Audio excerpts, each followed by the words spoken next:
Welcome to Hong Kong. Winter here in Hong Kong, guys. Ang tingnan niyo naman, ang ganda ng ating leaves. Lakas maka-Canada, di ba? Ito yung gustong-gusto ko sa winter season kasi nag-change yung kulay ng mga dahon. Ayan. Tapos maraming flowers. At syempre, hindi mainit, guys. Gusto-gusto kong gumala kapag ka-winter, gaya nito. Enjoy your winter here in Hong Kong, everyone. Travel as much as you can.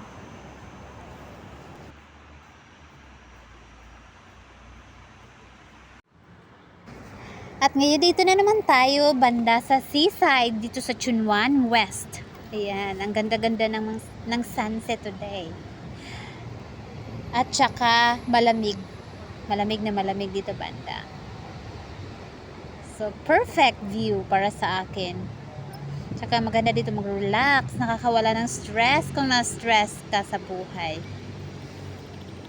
Tapos ito naman yung pinakamataas dito na building sa Tsuen Wan. Ito yung pinakamataas. Ayan. I think sa palagay ko, pangatlo yan sa pinakamataas dito sa Hong Kong.